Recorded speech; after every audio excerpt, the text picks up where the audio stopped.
bien parler de la grossesse surprise et de la manière dont la femme est jugée par rapport à ça. Alors j'avais déjà fait une première vidéo sur la grossesse surprise et c'était plus pour aider à ne pas concevoir ça comme la fin du monde, rappeler qu'il y a certaines aides, etc. qui existent. Voilà, je te la mets en lien. Je ne vais pas répéter ce que j'ai dit dedans. Je savais très bien que je n'avais pas dit tout ce que je voulais dire, mais je n'étais pas absolument prête à peut-être parler de certaines choses sans trop me dévoiler, sans peut-être dévoiler des choses qui pourraient, ou dire des choses qui pourraient blesser certaines personnes, etc. etc. Donc il me fallait un peu de temps, même pour moi-même déjà, pour avoir un certain recul et exprimer certaines choses, voilà. Tout simplement pouvoir exprimer en fait. Il faut toujours un certain recul par rapport à ce qu'on a vécu pour pouvoir y mettre des mots.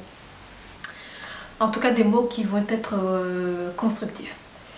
Et il s'avère aussi que hier ou avant-hier, j'ai eu une conversation avec une personne de sexe masculin qui vient de découvrir il n'y a pas longtemps sa paternité. Et donc, comme tu le comprends, c'était une surprise. Et cette personne a fait le choix d'assumer, etc. Mais malgré le fait qu'elle m'annonçait qu'elle allait assumer, le discours était... moi, ça m'a peiné, ça m'a aussi... comment dire... Bref, je vais te dire la personne, les choses qu'elle disait. Il y avait clairement un doute en fait. Il y avait clairement un doute sur le fait que la femme l'a fait exprès. Et donc commencer à dire des petits détails, etc. Il y avait clairement un doute. Alors premièrement, ma question c'est pourquoi est-ce que tu y vas, pourquoi est-ce que tu veux le faire si tu as un doute comme ça sur la personne qui est donc la mère de ton enfant, la personne avec qui donc tu as décidé de construire quelque chose. C'est soit tu lui fais confiance, soit tu lui fais pas confiance en fait. Sinon c'est très malsain comme relation.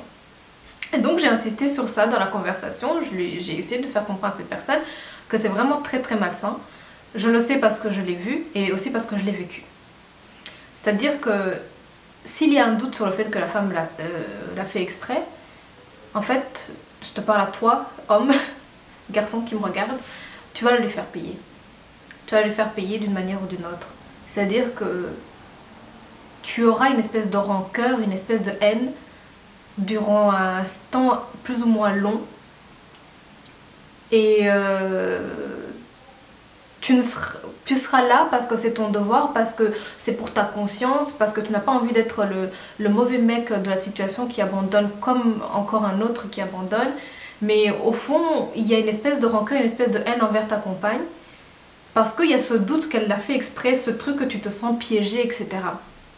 Donc, il n'y a pas 40 000 solutions dans la vie. C'est soit l'un, soit l'autre. Donc, soit tu y crois et tu es à fond dedans et tu te dis, voilà, c'est quelque chose, c'est une surprise qui nous arrive à tous les deux. On n'avait pas planifié ça, mais on y va, on le fait. Soit tu as un doute et voilà, qu'est-ce que tu veux que je te dise? Et tu assumes le fait que tu n'as pas confiance et tu assumes mais tu n'y vas pas. Parce que si tu y vas comme ça, tu fais vraiment souffrir ta compagne. Et c'est d'une manière très insinue, c'est vraiment inconscient. Toi tu y vas avec des bonnes idées, donc comme je viens de dire, mais au fond, tout ce que tu feras sera lourd. Tu vas le faire sentir à la femme que c'est lourd ce que tu fais, qu'elle devrait te remercier tout le temps, que c'est une chance, donc tu es dans... En tout cas, tu n'es pas du tout dans un truc constructif. C'est très malsain, c'est vraiment très malsain et je voudrais alerter sur ça. Ça, c'est la première chose. La deuxième chose, c'est déjà, interrogeons-nous pourquoi est-ce qu'en général, c'est la posture que le garçon prend. Pourquoi est-ce que c'est cette posture d'ailleurs que tout le monde prend, même les femmes en général, il y a ce truc, cette idée que la femme, s'il y a une grossesse surprise, c'est qu'elle l'a fait exprès. Surtout si c'est un homme occidental et que cette femme vient de l'Est. Encore pire si elle vient d'Afrique, puisque l'homme occidental est celui que tout le monde veut, etc. machin. Donc c'est déjà, il y a une espèce d'injustice incroyable parce que oui, il y a des personnes qui piègent partout, il y a des escrocs, il y a des gens malhonnêtes partout, etc. Mais pas forcément tout le monde qui est comme ça. Enfin, je sais pas, il faut être un peu humble, quoi.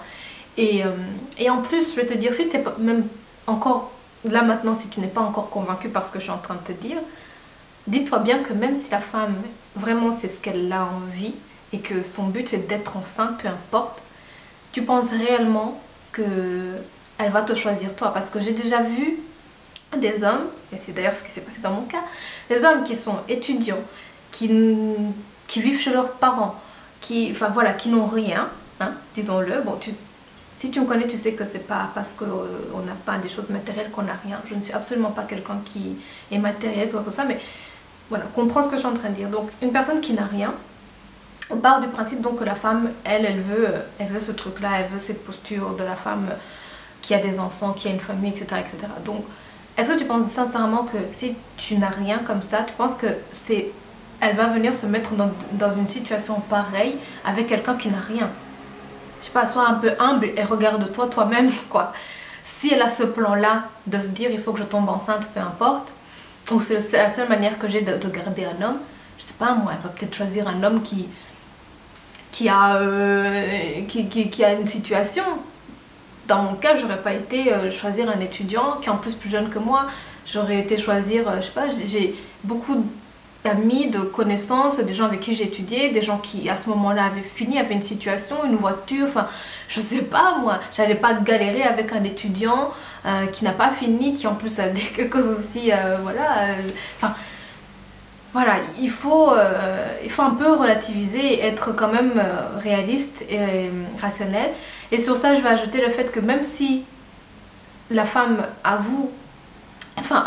assume le fait que oui, que pour elle c'est important une famille, que pour elle, elle a toujours voulu avoir des enfants, ça ne veut pas dire pourtant qu'elle va aller faire ça n'importe où, n'importe quand, enfin, encore plus. Est-ce que toi, la chose que tu as le plus envie, tu vas le bâcler? Non, ben, en tout cas dans mon cas, je l'ai vécu, j'ai dû aussi me pardonner, je l'ai vécu un peu comme un échec, comme c'était la chose la plus importante pour moi, et d'ailleurs je pense que je l'ai déjà dit, mais je vais le répéter. Pour moi, bon là je suis dans une autre truc que je... Voilà. Mais en tout cas jusqu'alors, c'était pour moi la famille, avoir une famille, c'était comme un but dans ma vie, c'était la chose ultime. Donc tout ce que j'allais faire, tout ce que j'ai fait, mes études, mes expériences, les réflexions que je mène, etc., c'était pour m'élever en tant que femme, pour pouvoir être une bonne épouse et une bonne mère de famille.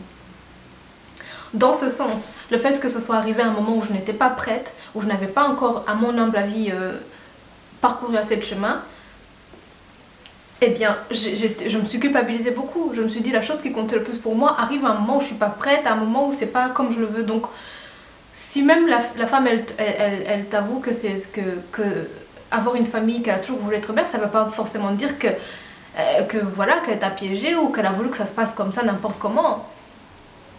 Donc, voilà, pour moi, c'était très important de dire ça. Pourquoi est-ce que je dis ça aussi? C'est que donc, la personne avec qui j'en ai parlé, avant-hier, hier, je pense que c'était hier, c'était une relation vraiment de quelques semaines. Les deux personnes se sont connues pendant 3 semaines exactement, et la personne en plus a dû repartir dans son pays, et donc quelques mois après elle a annoncé qu'elle était enceinte, quoi.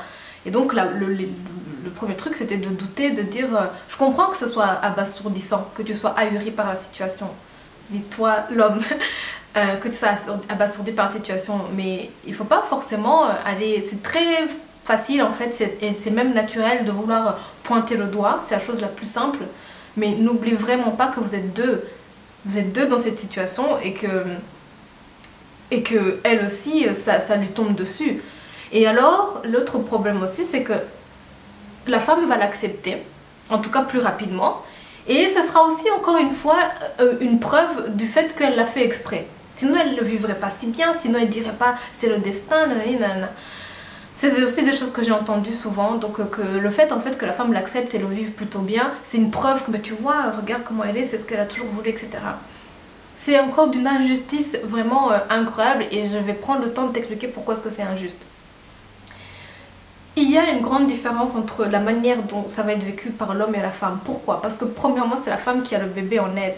Donc à partir du moment où elle a accepté cette situation qui est en train de lui arriver,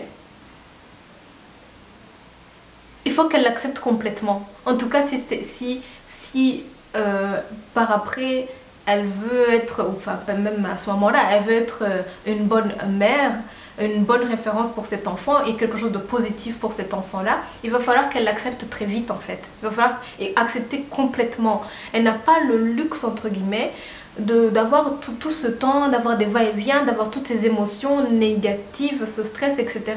Parce que c'est elle qui porte l'enfant. Et toutes ces émotions, tous ces hauts, bas, machin, ce sont des hormones qui vont se transmettre à travers le sang qu'elle partage avec son enfant.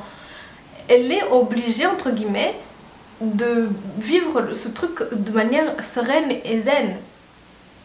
Donc, encourageons-la à vivre cela et à accepter complètement. Je ne sais pas si j'arrive à me faire comprendre ici. Mais, et puis, le fait, en fait, qu'elle le vive bien, et qu'elle l'accepte plus rapidement que toi, homme, c'est que c'est elle qui porte l'enfant, encore une fois, et qu'il y a beaucoup de choses qui se passent dans son corps et il y a des hormones aussi. Toute la nature est bien faite. En général, une femme qui est enceinte va vivre et pleinement accepter sa grossesse, en général.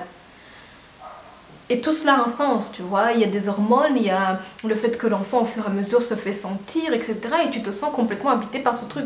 Alors que bon, toi, tu vas être père le jour où tu vois ton enfant dehors. Mais il y a déjà 9 mois où la femme, elle a évolué dans son truc. Donc c'est normal qu'elle aille plus vite que toi.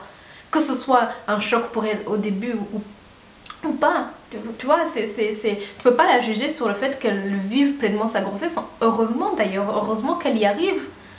Sinon ça donne des catastrophes, ça donne une mère stressée, dépressive, ce qui veut dire qu'elle le fait sentir à son enfant parce qu'elle partage le sang et que donc ses hormones vont à son enfant. Ça donne des bébés qui sont dépressifs ou qui sont anxieux. Enfin voilà, donc encore heureux qu'elle y arrive. Tu vois ce que je veux dire? C'est totalement injuste en fait de lui en vouloir de ça, de ce cheminement qu'elle est en train de faire, parce que c'est un cheminement naturel et qui plus est bénéfique. C'est par là qu'elle doit aller. Elle n'a pas ce luxe, encore une fois, d'être dans ces histoires de gna gna gna gna gna comme l'homme peut l'être, quoi. Mais je pense que des deux côtés, je ne suis pas ici en train de stigmatiser l'homme. De l'autre côté, la femme aussi doit être capable de voir que justement l'homme n'est pas dans la même situation qu'elle et comprendre que pour lui ça puisse prendre plus de temps. Mais voilà, en tout cas, je voulais parler de ça parce que c'est terrible.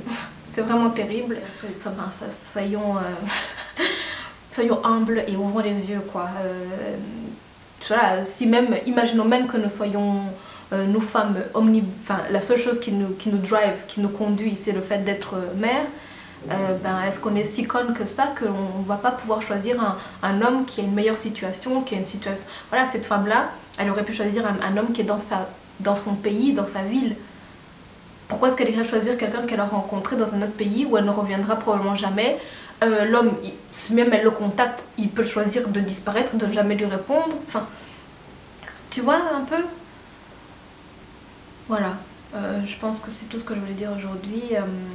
Et j'espère que ça t'aidera à réfléchir sur ça et à peut-être moins stigmatiser la femme quand il arrive une surprise comme ça. C'est quelque chose qui arrive aux deux. Et la femme peut très bien décider, même si c'est quelque chose qui la perturbe profondément dans sa vie, c'est pas forcément qu'elle va avorter, elle peut décider d'accepter ça. Et c'est pas parce qu'elle l'accepte que ça veut dire qu'en fait, elle avait toujours tout planifié, etc. Voilà.